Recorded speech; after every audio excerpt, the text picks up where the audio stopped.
All right, we have started our grid for both our 1 inch, which enlarges our shoe, as well as our 1/2 inch, which is what we're drawing from.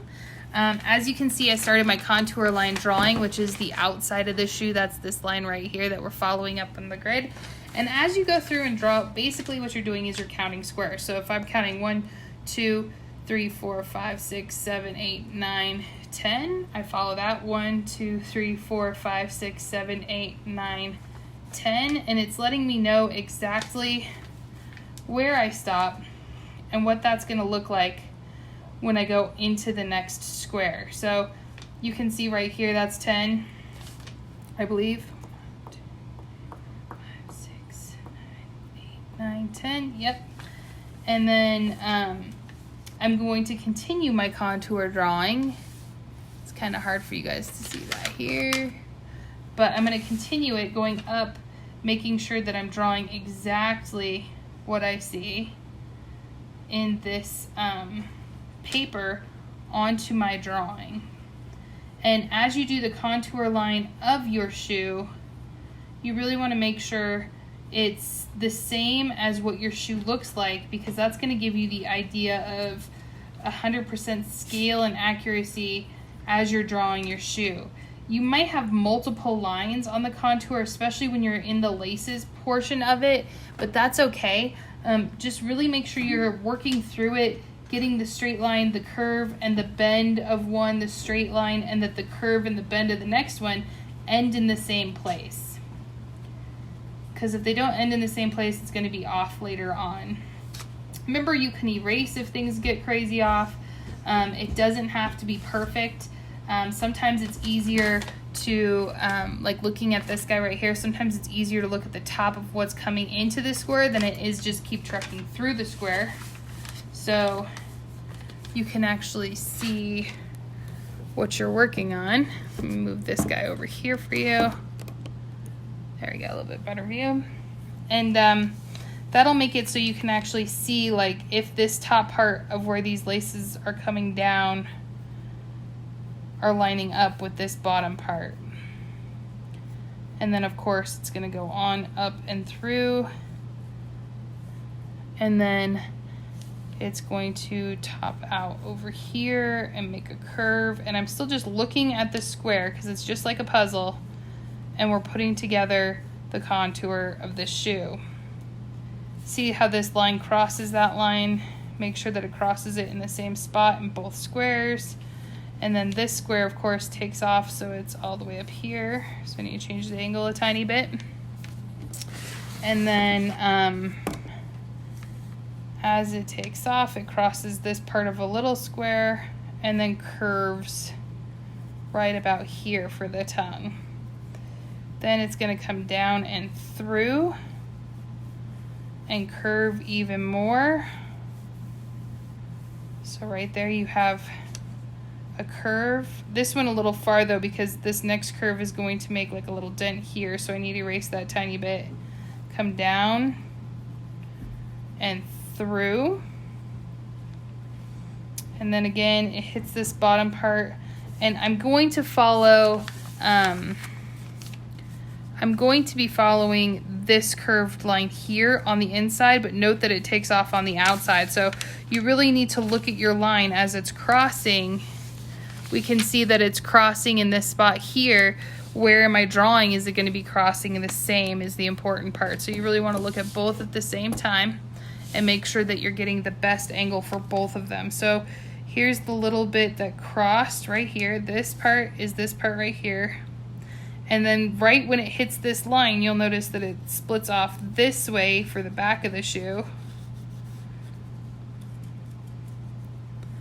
And then it's going to kind of come and curve up.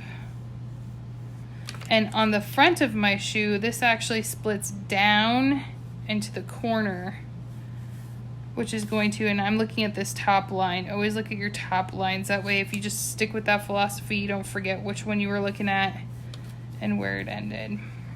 So you're going to continue your contour lines all the way around till you have the outline of the shoe done. And then after that, I'm going to show you how to start implementing the inside of your shoe. All right, looking at my shoe, this is the contour line outline of my shoe. Now we're going to start working our grid drawing from the inside of the shoe. You can see there's a lot of detail work that I have to do.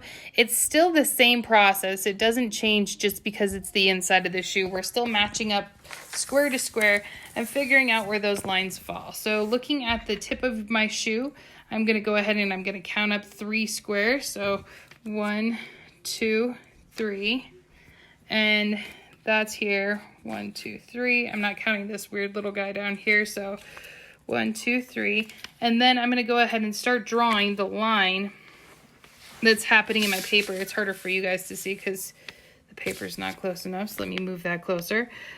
This square right here has this line that happens right about here, and then there's a bigger line that happens above, so there's a bigger line here that's going to be connected, and then you see that there's kind of a bump in this next frame. Like it comes out and up, and there's like a little bump here, which is also the top of that coming down. So I'm going to start outlining what this shoe is looking like in each and every square. So in this next square, it's going to come down,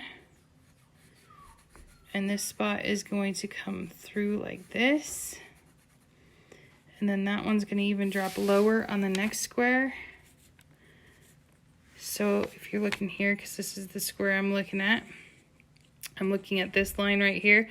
It cuts more than half, so we're going to go way below the half.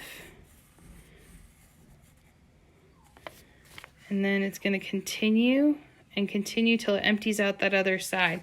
So it's going to do a gradual slope where it's going through 1, 2, and out. 1, 2, and out. And it's important as you're looking at those, you're matching up what it's doing here on the paper with here on the paper. And again, you'll have like gaps. Like if I'm looking here, I'm going to count from 1, 2, a little bit, 3, 4, 5, 6 squares up. 1, 2, 3, 4, 5, 6 squares up. That's where this like little dotting pattern starts. I don't necessarily need my dots to be perfect, but I need to know where they are. And then it also allows me to start to see where my first shoelace is going to be and what direction that's going to be going. So we want to make sure that we're drawing in our contour lines. And that way it makes it so we can use our grid to help us form what our shoe actually looks like.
So you're noticing some of the things that I'm missing here, like these lines are connecting. That's important to really watch. All right, so we got our contour line shoe drawing done. This is the whole thing finished up. And now we're going to move on to the next step. Make sure you double check that all of your lines were correct before and everything looks exactly the way it should before you move on to erasing your grid, which is in our next video, and writing in your words.